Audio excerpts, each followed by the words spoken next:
আমার প্রিয় ছাত্রছাত্রীদের একটু মনোনিবেশ করার জন্য আমি তোমাদেরকে একটু শান্ত মাথায় বসতে বলছি। আজকের যে অনুষ্ঠান, তোমরা একটু মনোযোগ দিয়ে শোনো।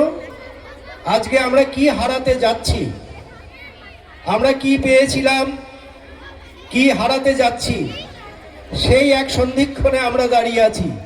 তাই তোমরা একটু মনোযোগ সহকারে দু একটি কথা তোমরা শুনবে, আমাদের মাননীয় রূপক চক্রবর্তী মহাশয়ের কাছে শুনবে। আজকে এই বিদ্যালয়ে বর্ষিয়ার মহান শিক্ষক মাননীয় শ্রী রূপক চক্রবর্তী মহাশয়ের কর্মজীবনের শেষ দিন। এই অনুষ্ঠানের সভাপতি মহাশয়, বিদ্যালয়ের প্রধান শিক্ষক এবং আমার বিগত দিনের শিক্ষক শিক্ষিকা আর আমার প্রিয় ছাত্রছাত্রী, সবাইকে আমার আন্তরিক অভিনন্দন জ্ঞাপন করে আমি আজকে শ্রী রূপক চক্রবর্তী মহাশয়ের এই যে বিদায়ী অনুষ্ঠান, এই অনুষ্ঠান সম্পর্কে আমি তোমাদের দুই একটি কথা বলবো। কারণ আজ থেকে প্রায় 2 বছর আগে আমার জীবনেও এই দিনটি এসেছিল।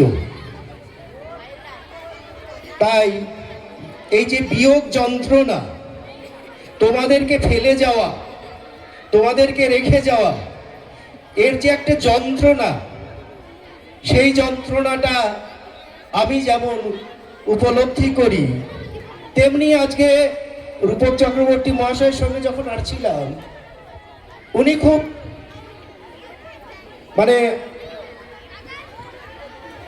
দেখলাম যে খুব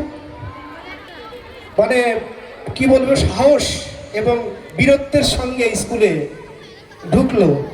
কিন্তু আমি জানি উনি উপরে উপরে দেখাচ্ছে যে আমার কিছু হয়নি, কিন্তু ভেতরের যে যন্ত্রণা, ভেতরের যে জ্বালা, তোমাদেরকে যে ফেলে যাওয়ার একটা চিন্তা তার ভিতরে কাজ করছে, সেইটাকে উপশম করার জন্য তিনি উপরে উপরে দেখাচ্ছিলেন যে না, আমি এতে বিভ্রান্ত নই, আমার বিদায় এটা বিদায় নয়, সত্যিকারের বিদায় একটা সাময়িক। আমি বিদায় বলেছি শুধু মুখের কথায়, মনের কথাটি ছিল ভিন্ন। আমরা তাকে শুধু বিদায় জানাচ্ছি, এটা একটা কালের নিয়ম। এই সরকারি চাকরি জীবনে একটা নিয়মের মধ্যে পড়ে যে এই বয়সে তারা চাকরি পাবে, এত বছর বয়স পর্যন্ত তিনি চাকরি করতে পারবেন। তাই রূপক চক্রবর্তী মহাশয় তার প্রথম কর্মজীবন শীতলকুচি গোপীনাথ হাই স্কুলে, তিনি সেখানে 2002 সালে শিক্ষকতা পেশায় যোগদান করেন। তারপর তিনি আবার শিক্ষক নিয়োগ যে পরীক্ষাগুলো হয়, সেই পরীক্ষায় 2009 সালে আবার তিনি পরীক্ষায় উত্তীর্ণ হন। আমি শুনতে পাই যে রূপক চক্রবর্তী মহাশয় তিনি জড়াবাড়ি হাই স্কুলে যোগদান করছেন। তোমরা একটা জিনিস মনে রাখবে, সূর্য যখন ওঠে তখন তার আলোটা পৃথিবীর চারিদিকে ছড়িয়ে পড়ে। তাই একজন জ্ঞানী ব্যক্তি, একজন পণ্ডিত মানুষের যে তার যে ছটা, আলোর ছটা, তার যে জ্ঞান, সেটা চারিদিকে ব্যাপ্ত হতে থাকে। আর সেই ব্যাপ্তিটা, তার সেই আলোর রেখাটা আমাদের মধ্যে এসে পড়ে। আমি তার বাড়িতে ছুটে যাই। রাত্রি 9টার সময় রূপক চক্রবর্তী মহাশয়ের বাড়িতে যাই। আমি আর দেবাশিস কুমার মণ্ডল আমরা গিয়ে রূপকদাকে অনুরোধ করি, রূপকদা আপনার মতো একজন আদর্শ শিক্ষক, আপনার মতো একজন দৃঢ়চেতা সোজা মেরুদণ্ড করা একজন শিক্ষক, যার জ্ঞান এবং যার আদর্শ এই গীতালদায়ের ছেলে মেয়েদের মধ্যে প্রতিফলিত হয়, দাদা আপনি দয়া করে আমাদের স্কুলে যোগদান করবেন। উনি বলল জরাবাড়ি আমার খুব কাছে, 2.5 কিলোমিটার, আমি গীতালদায় অত দূরে যাব কেন? আমি বললাম আমাদের টানে আসবেন। উনি তারপর সিদ্ধান্ত নিলেন যে আমি গীতালদা হাই স্কুলে যোগদান করব। তিনি 9/11/2009 সালে এই বিদ্যালয়ে শিক্ষকতা পেশায় যোগদান করেন।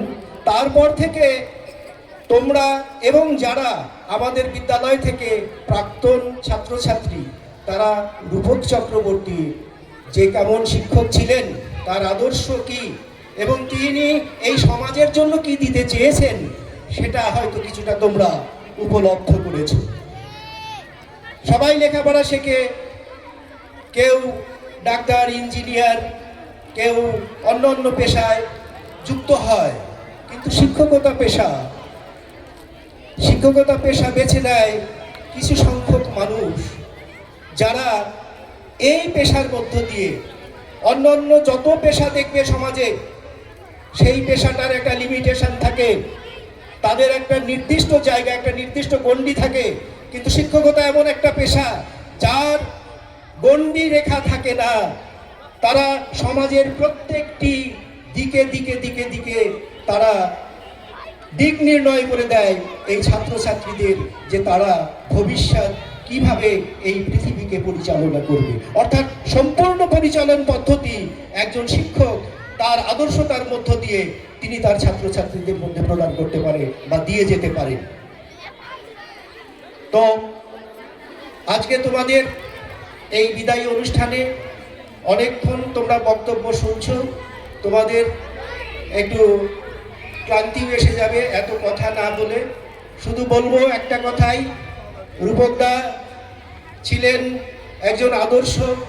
আমাদের বিদ্যালয়ে যে সমস্ত শিক্ষক শিক্ষিকারা আছেন এবং যারা ছাত্রছাত্রীরা আছেন, তারা যেন তার যতটুকু দিয়ে যাওয়া আদর্শ এবং কিভাবে একজন শিক্ষককে তার মেরুদণ্ড সোজা রেখে সমাজকে শিক্ষা দিতে হয়, সেই আদর্শে তোমরা ছাত্রছাত্রীরা আদর্শিত হবে। আজকে যেতেই হবে, প্রত্যেককেই যেতে হবে, কারণ এই পৃথিবীর রঙ্গমঞ্চে একটা ছোট্ট কবিতার এক লাইন মনে পড়ে গেল, যতীন্দ্রনাথ সেনগুপ্তের, দিবস রাত্রি নতুন যাত্রী নিত্য নটের খেলা। এই নট শব্দের অর্থ হচ্ছে রঙ্গমঞ্চ। এই পৃথিবীর রঙ্গমঞ্চে আমরা 2 দিনের জন্য নাটক করতে এসেছি। নাটক শেষ হবে, যবনিকা অর্থাৎ পর্দাটা টেনে যাবে, পৃথিবীর ভবলীলা সাঙ্গ হবে। আমরা কেউই এই পার্থিব জগতে চিরস্থায়ী নই, তবু এই ক্ষুদ্র একটা জীবনের মধ্য দিয়ে আমরা এমন একটা রেখাপাত করে যেতে চাই, আমরা যেন তোমাদের মধ্যে আমরা বেঁচে থাকতে চাই। যেমন একটু আগেই আমি শুনছিলাম যে একটা বীজ থেকে গাছ হয়, চারা গাছ হয়, চারা গাছ থেকে সেটা আবার বড় হয়, সেখানে ফল ফুল হয়, আবার বীজ হয়, সেই বীজটা পতিত হয়, আবার নতুন করে চারা গাছ জন্মায়। আমি একজন শিক্ষক, আমার এখানে যারা শিক্ষকরা আছেন তারা প্রত্যেকেই তোমাদের মধ্যে আমরা এমন একটা বীজ বপন করে দিয়ে যেতে চাই, যে বীজটি আগামী দিনে চারা গাছ হবে, ক্ষেত থেকে ফুল ফল হবে, বীজ হবে, আবার নতুন করে চারা গাছ জন্মগ্রহণ করবে। আমরা যেন তোমাদের মধ্যে দিয়ে বেঁচে থাকতে পারি। তাই রূপকদাও সেরকম একজন মানুষ, হয়তো আপাতত সাময়িক তার চাকরি জীবনের ছেদ হচ্ছে, কিন্তু তার অবসর নেই, কারণ তিনি সমাজে ছাত্রছাত্রীর মধ্যে সমাজের যে সমস্ত সামাজিকতার মধ্যে, অর্থাৎ এই সমাজের মধ্যে তিনি বেঁচে থাকতে চান। তাই তিনি হয়তো বিদ্যালয় থেকে অবসর নিলেও তিনি তোমাদের কাছ থেকে অবসর নেবেন না, তোমাদের সাথে থাকবেন। আমি 2 বছর আগে এখান থেকে চলে গেছি, কিন্তু আমি তোমাদেরকে ফেলে গেছি, ফেলে যাইনি। আমি আবার ছাত্রছাত্রীদের সঙ্গে আছি। তাই অনেক 1.5 বছর 2 বছর অনেক টানাপোড়েনের মধ্য দিয়ে শেষে আবার চিন্তা ভাবনা করে আরেকটি স্কুলে যোগদান করলাম, যে না আমি আবার কিছু কচি কাঁচা বাচ্চা কাচ্চা নিয়ে সেখানে একটু বলছি। সেই বিদ্যালয়টা আমারই প্রতিষ্ঠিত, আমি সেখানকার ল্যান্ড ওনার। আমি প্রথম 2006 সালে আমার ঠাকুমার নামে বিদ্যালয়টি স্থাপন করি, সেটা জুনিয়র হাই স্কুলে উন্নীত হয়েছে এবং আধিকারিকদের রিকোয়েস্টে আমি এই জানুয়ারির 2 তারিখে সেখানে আবার ছাত্রছাত্রীদের নিয়ে যেন ব্যস্ত থাকতে পারি সেখানে যোগদান করেছি। তাই আমরা তোমাদের মধ্যে বেঁচে থাকতে চাই। দীপক দাও তেমন একজন শিক্ষক যিনি তোমাদের মধ্যে বেঁচে থাকবে এবং সব শেষে রূপকদার সুস্থ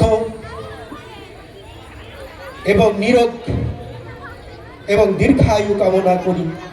তিনি যেন সুস্থ থাকেন এবং সুস্থ থেকে যেন আমাদের সমাজকে দিশা দেখাতে পারেন, এই আশা রেখে আমার সংক্ষিপ্ত আলোচনা শেষ করছি।